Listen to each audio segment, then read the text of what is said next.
In this video, we will be finding the volume of solids of revolution using the washer method. The first example says find the volume of the solid generated when the region enclosed by y is equal to x squared, y is equal to 4, and the y-axis is revolved around the x-axis. So I have the shape sketched out right here, and the shaded region is that region enclosed by y is equal to x squared and y is equal to 4 and the y-axis. And you can envision if we revolve this around the x-axis, the other half of the shape is going to look something like this. In a situation like this, we cannot use the disk method, which was the method that we learned for finding volume in lesson 8.9 and 8.10. Why can we not use the disk method here? Well, it's because this solid of revolution is going to have a hole in the middle of it, just like a washer.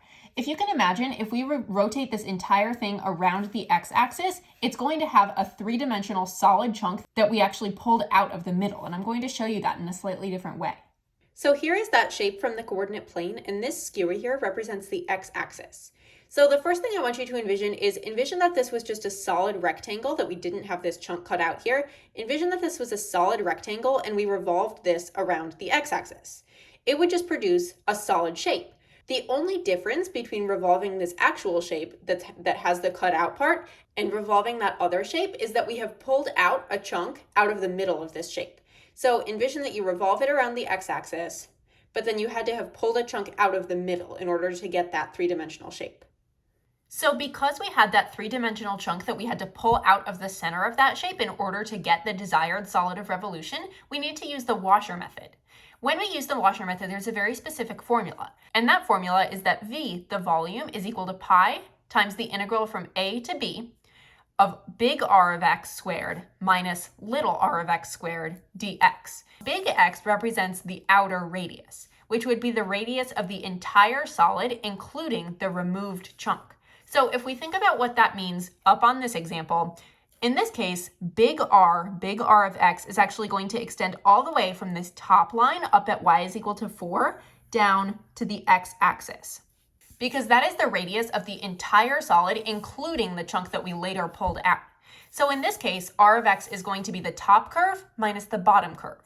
The top curve is y is equal to 4, and the bottom curve is y is equal to 0. So top minus bottom, 4 minus 0, that means that big R of x is just 4.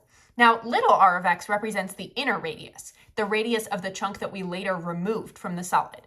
So if we look at that in this example, little r of x would be this right here. That's the radius of the chunk that we pulled out of the center. Now, in this case, little r of x is going to be the top curve minus the bottom curve. We know that the top curve is y is equal to x squared, and the bottom curve is y is equal to 0.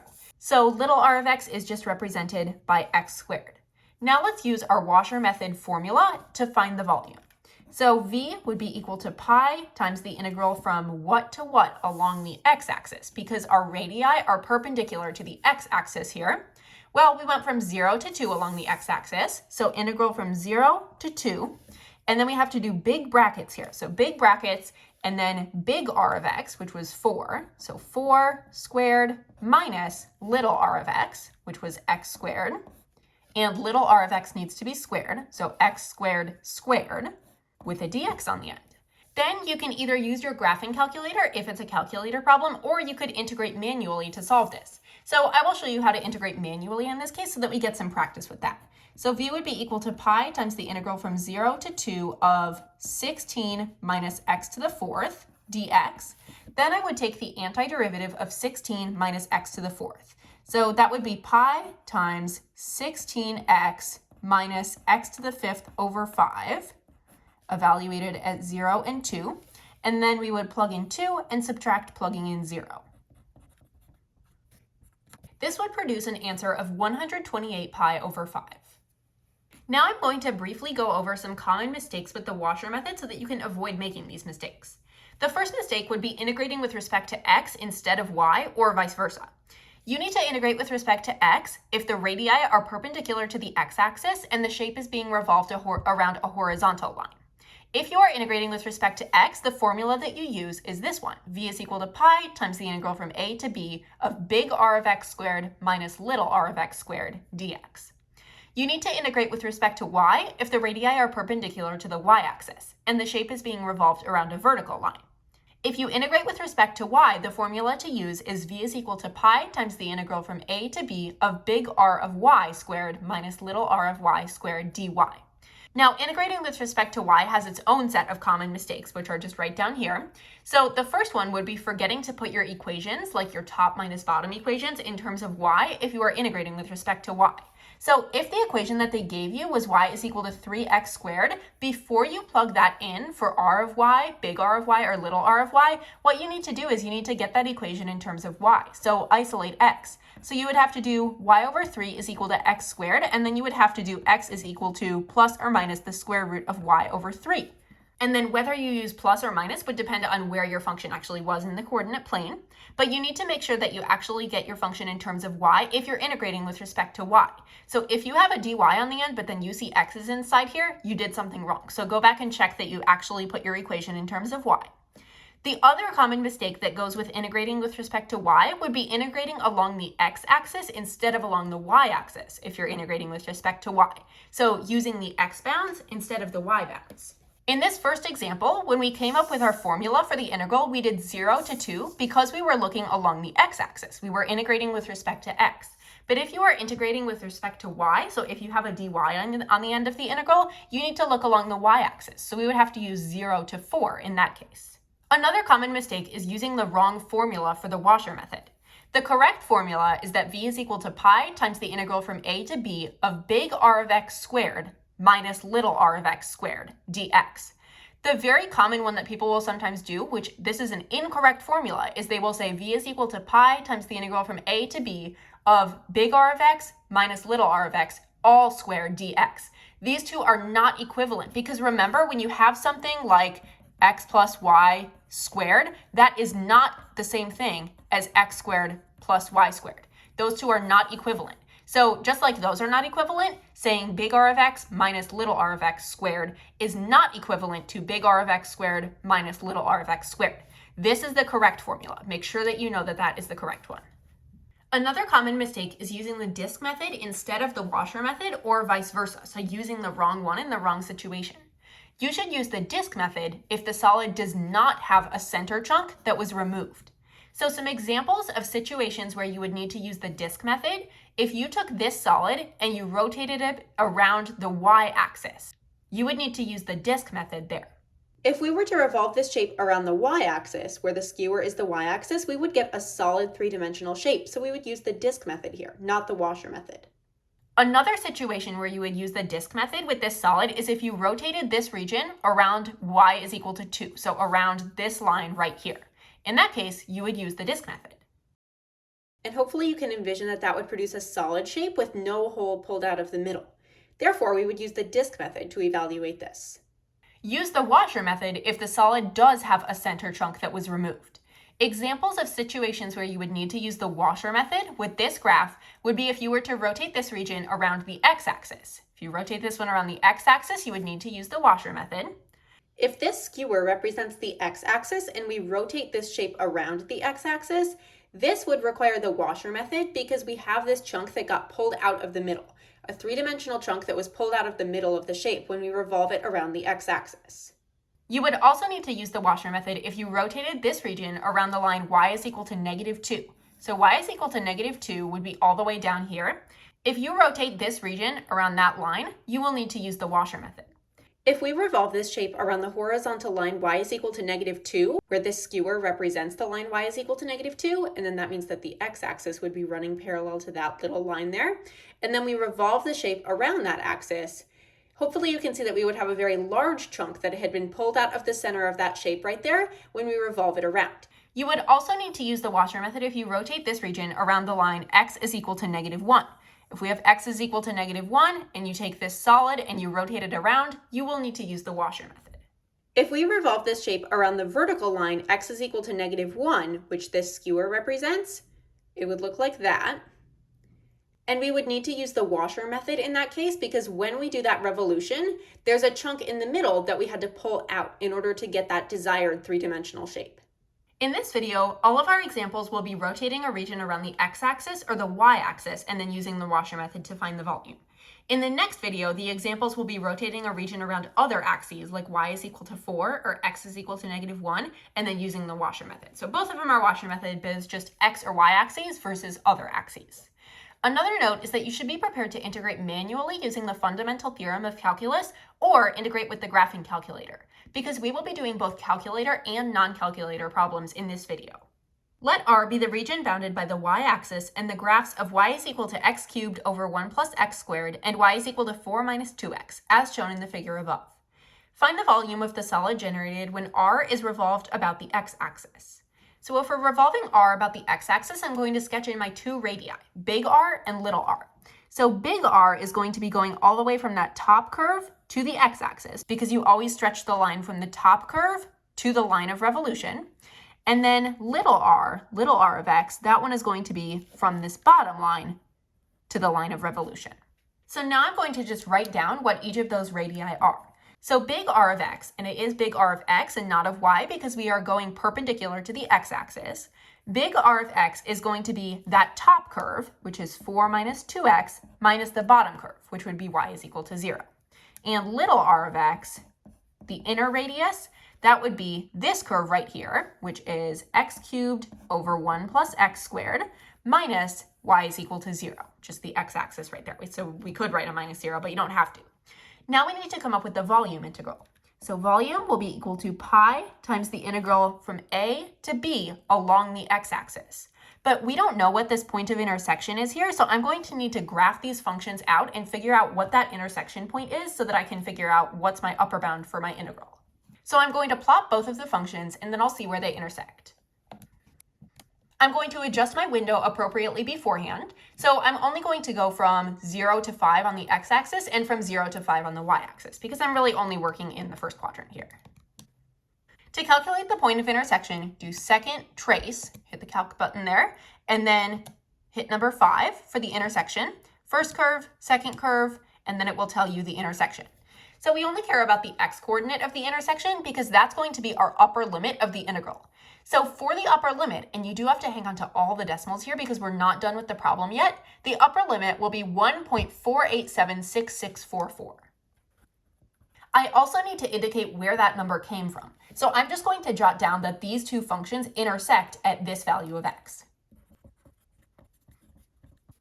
And then my lower bound, well, what was I going from? Well, I was going from the y-axis here, so I was going from 0 to this number. So integral from 0 to that number, and then I need to use the formula for the washer method. So first I do my big brackets, and then I do big R of x, which is 4 minus 2x, square big R of x, and then I do minus little r of x, which was x cubed over 1 plus x squared, square that entire thing, end my brackets, and then do a dx. And then I can just grab the calculator and plug in that integral. Don't forget to do the pi at the beginning of the integral. When you plug that in, it gives us that the volume, V, is equal to 31.884. And you can either round or truncate now that we're at the end of the problem. The shaded region, R, is bounded by the graph of y is equal to x squared and the line y is equal to 4, as shown in the figure above. What is the volume of the solid generated when region R is revolved about the x-axis? This is going to be a manual integration problem because we don't get a graphing calculator for this multiple choice. First thing I'm going to do is sketch in my big R, the outer radius, and my little r, the inner radius. So my big R would be going from y is equal to 4 down to y is equal to 0. Remember that both radii should be touching the line around which the shape is revolving.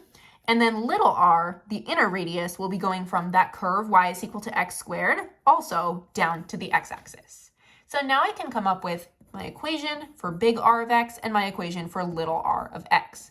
In this case, they are both going to be in terms of x because our radii are perpendicular to the x-axis and we're revolving around the x-axis here. So big R of x, that's going to be top curve minus bottom curve, or 4 minus 0. And then little r of x, that will be the top curve up here, which is y is equal to x squared minus y is equal to 0. Then, to come up with the formula for the volume, where are we going along the x-axis? We're going from what to what? Well, what are the points of intersection for these functions?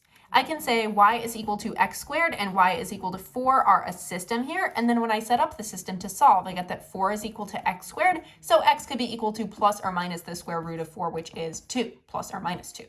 So we're going from -2 to 2 in this case. So I'm going from -2 to 2, and I also need to have the pi out front right there. Then what goes inside? After I do my brackets, then I need to do big R squared, so 4 squared, minus little r squared, so x squared squared. Stick the brackets on the end and do a dx. Then, because this is a manual integration problem, no calculator, we have to keep going.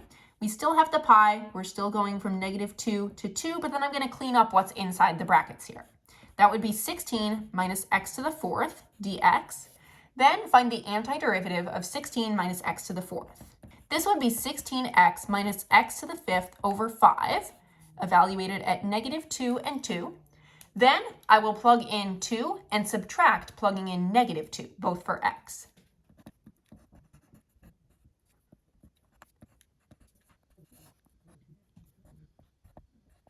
The answer for this one would be 256 pi over 5. Therefore, C is the correct answer. Let R and S be the regions in the first quadrant shown in the figure above. The region R is bounded by the x-axis and the graphs of y is equal to 2 minus x cubed and y is equal to the tangent of x. The region S is bounded by the y-axis and the graphs of y is equal to 2 minus x cubed and y is equal to tangent of x.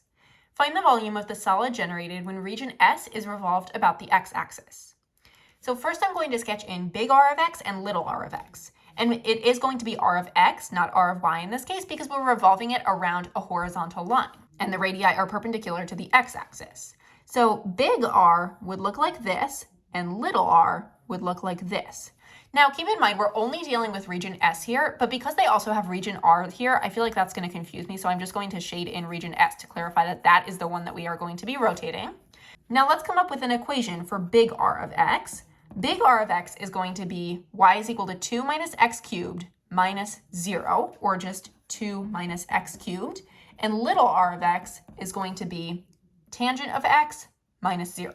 So tan of x. Now I need to come up with the integral. So v will be equal to pi times the integral from 0, because we're going from 0 to, but then what's that number right there? What is this point of intersection? I need to find where y is equal to the tangent of x and y is equal to 2 minus x cubed intersect.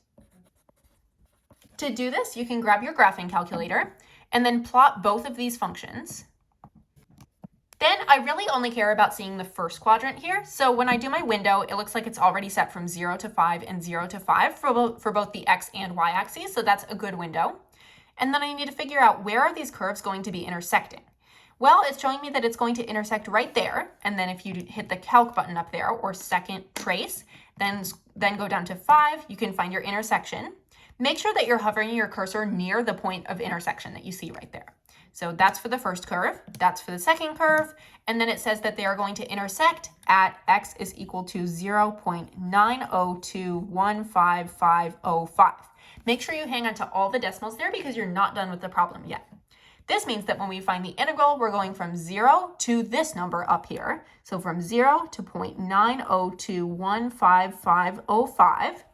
And then on the inside there, we will have big R of x squared, so 2 minus x cubed squared, minus little r of x squared, so tan of x squared, with a dx on the end. Then simply plug this into the calculator and you'll get your answer. It says that V, the volume, is equal to 8.332, and you can either round or truncate at the end of the problem. The shaded region R is bounded by the graphs of y is equal to the square root of 2x minus 1 minus 1 and y is equal to x minus 3/2, as shown. Find the volume of the solid generated when region R is revolved about the y-axis. So in this case, we're going to be dealing with a dy on the end of our integral, and when we come up with our inner and outer radii, it will be little r of y and big R of y, not big R of x and little r of x. First, I'm going to sketch in the radii. So now I need to find big R of y, which will be the right curve minus the left curve. And the left curve over here is just the y-axis, so x is equal to 0. Now, because I'm trying to find r of y and not r of x, I do need to get this equation, y is equal to x minus 3/2, in terms of y. So I need to isolate x, essentially. If I do this, I get that x is equal to y plus 3/2. This means that the right curve minus the left curve, where the left curve is just the y-axis, would be y plus 3/2. And then for little r of y, well, I know that this curve right here is y is equal to the square root of 2x minus 1 minus 1. So if I need to get that curve in terms of y, then I will need to isolate x again. When I do that, I get that x is equal to y plus 1 squared plus 1 over 2. This means that little r of y, the inner radius, is going to be y plus 1 squared plus 1 over 2 minus the left curve, which is just x is equal to 0 because it's the y-axis there. Now I'm going to come up with the integral for the volume.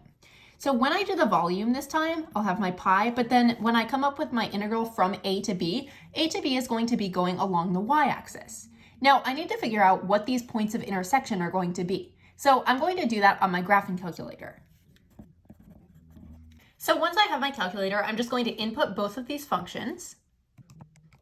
And then when I graph it, I only want to see the region that is in the first quadrant and the fourth quadrant. So when I set my window, it's going to be from 0 to 5 for x, but then for y, I'm going from -5 to 5. And then I'm going to try to calculate this intersection point over here. So do second and then hit the trace button so that you can calculate the intersection, number 5. There's the first curve, the second curve, and then it says they're intersecting at 2.5, 1. And then it's going to be difficult for the graphing calculator to give me this other point of intersection because this function actually ends right there. The function y is equal to the square root of 2x minus 1 minus 1. That's actually the end point of that function there. So I'm just going to figure out what is that point. That point is going to be 0.5, -1. So and 0.5, -1. And you generally should not just look at a graph and figure out those points. I mean, you can estimate the points, but then you should also make sure that they actually work in these equations. So in this case, if you plug in 0.5 for x and -1 for y into these equations, both of those work. So that's the other point of intersection. So now I'm going to be able to come up with my lower and upper bounds. I'm going along the y-axis because my radii are perpendicular to the y-axis.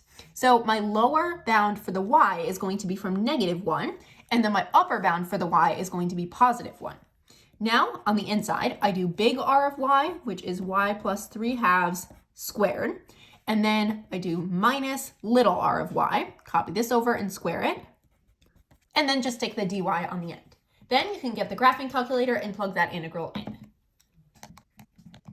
When you're plugging this into the calculator, it's perfectly fine to use x even though it technically says y here, as long as you're keeping it consistent. So as long as you do an x every time, the calculator does not care whether it's an x or a y.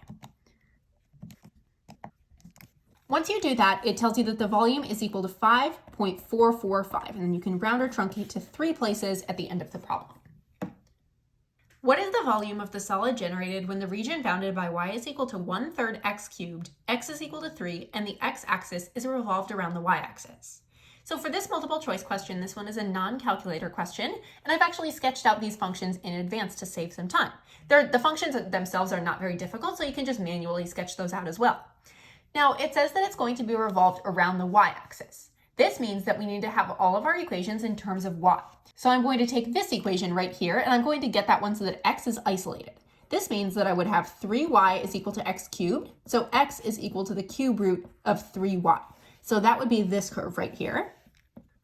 And then I'm going to sketch in my inner radius and my outer radius. So my outer radius would be going all the way from x is equal to 3 to x is equal to 0 over at the y-axis. And then my inner radius will be going from this curve right here over to the y-axis. Remember that both radii should stretch all the way to the line around which this shape is being revolved, which in this case is the y-axis. Now I need to come up with the integral for the volume. Volume is equal to pi times the integral from a to b along the y-axis, which in this case would be from 0 to 9. And then I also need to list out my big R of y and my little r of y so that I know what I'm plugging in. Big R of y is going to be represented by 3 minus 0, or just 3, and little r of y will be represented by this function, minus 0, so cube root of 3y.